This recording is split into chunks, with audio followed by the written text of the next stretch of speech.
Welcome to Building Passion-Based Unit Studies Starting with Games with me, Ashley Wright.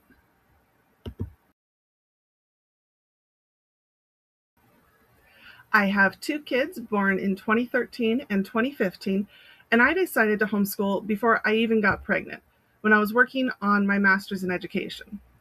I began game schooling in 2020 and started my blog, Gypsy Gameschooler, in 2022 and wrote my book, Game Schooling on a Budget, in 2023.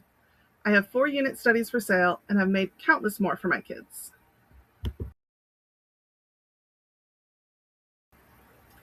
In order to create a unit study around a game, we're going to start with a favorite game, explore related topics, incorporate all 4 core subjects and extracurriculars, and figure out a method of assessment to custom create our own unit studies for our kids.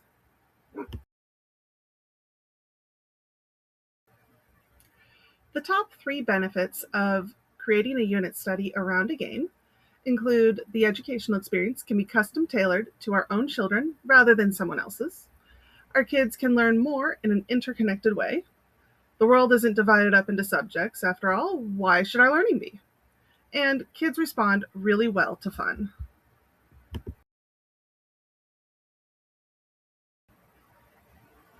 In this case, we're starting with a game, but you can start with a book, movie, interest, or even a topic.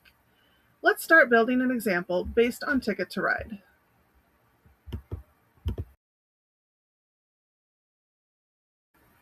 What does your key relate to? What skills does it foster or show? List everything that you can think of that relates to your key from step 1. You can see what I listed here.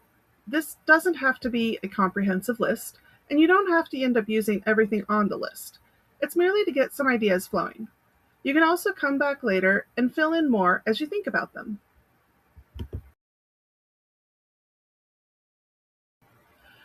Core subjects include math, English and language arts, science, and history, geography, and social studies.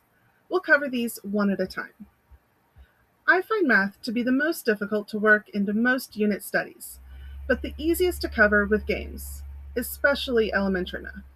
Because of this, I recommend still using your regular math curriculum. However, jot down any ways that you can incorporate math into your unit study. Sometimes this is easiest to do while you incorporate science or history. For our example, I thought we could use speed, velocity, and acceleration. There's always the classic, a train traveling west and a train traveling east meet at what time and location problems. We can also use passengers per car to work on multiplication. For younger students, I might cover simple bar graphs or shapes.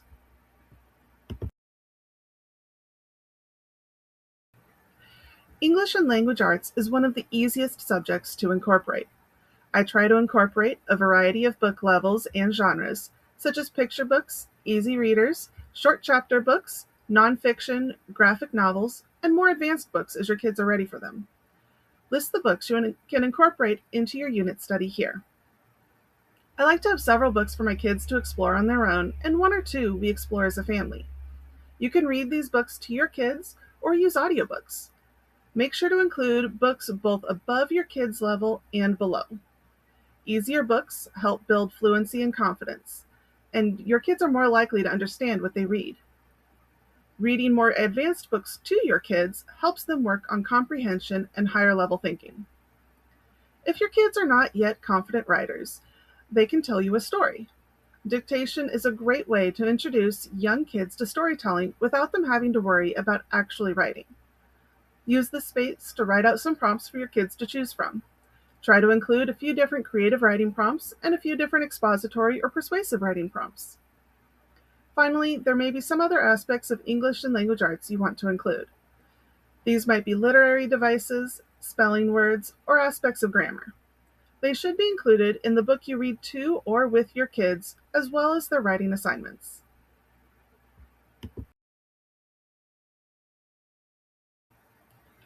What aspects of science would you like to include in your unit study?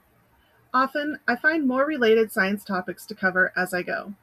Make sure there's a connection, but it's often easy to include physics and biology. How are you going to introduce these science topics? Well, that depends on how your kids learn best.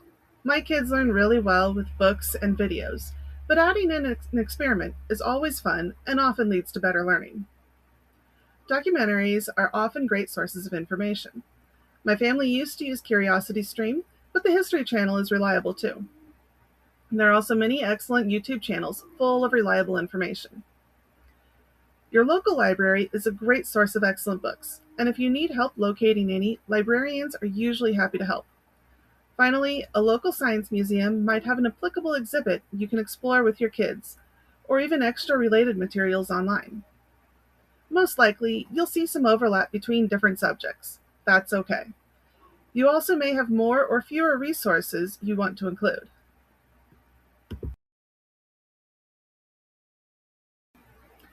For history, you might include inventions in technology or how the world or a culture has changed over time. This can lead to learning about lives of individuals, what else was happening in the world at the time, or how ordinary people lived during different times. Again, keep it related, but it's usually easy to expand from your initial key to several related history topics. How will you introduce the history? Same as with the sciences, it depends on your kids.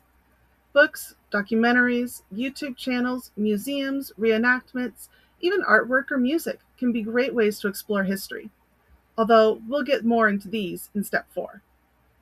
By this point in my planning, the only resource I've actually really looked at are websites to try to figure out what skills would be applicable that I could teach my kids. Even so, I've already spent more time thinking about trains than I'd prefer. This is normal for me and okay, but it's also okay if you can't wait to dive into these resources with your kids.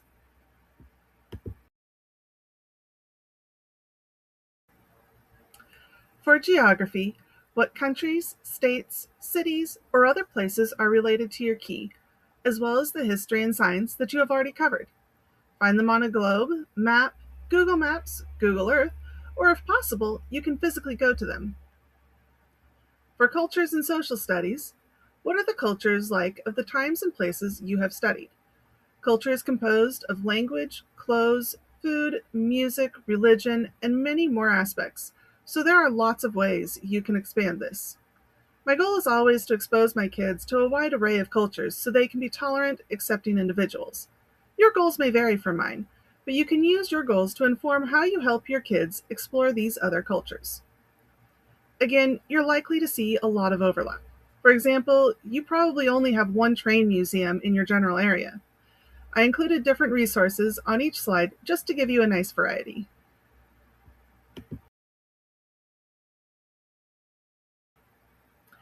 This step is often the most fun, as there really aren't any limits here. You and your kids can look at paintings related to the key or any of the core subjects. They can try their hand at creating their own related works of art. You can listen to related music, read poetry, try a new skill or handicraft, build something, explore a sport, or more.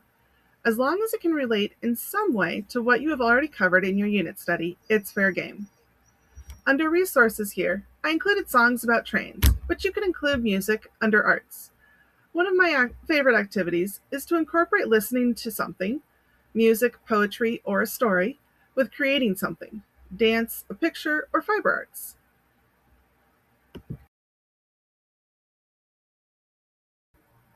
This last step is for your kids to be able to demonstrate what they have learned.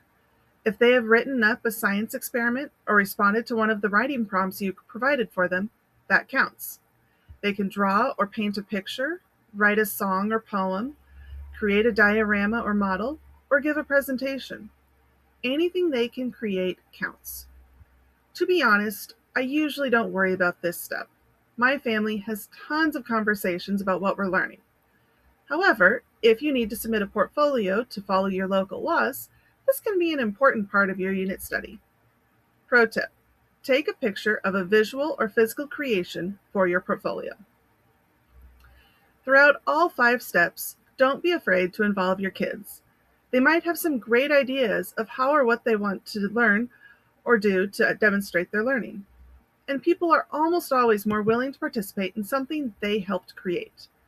You also might find it easier to jump around a bit. This is okay. So be flexible and creative and have some fun.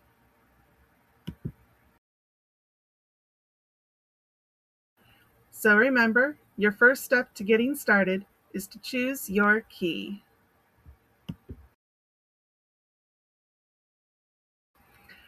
Thank you so much for joining me today to learn how to create passion-filled unit studies based on a game.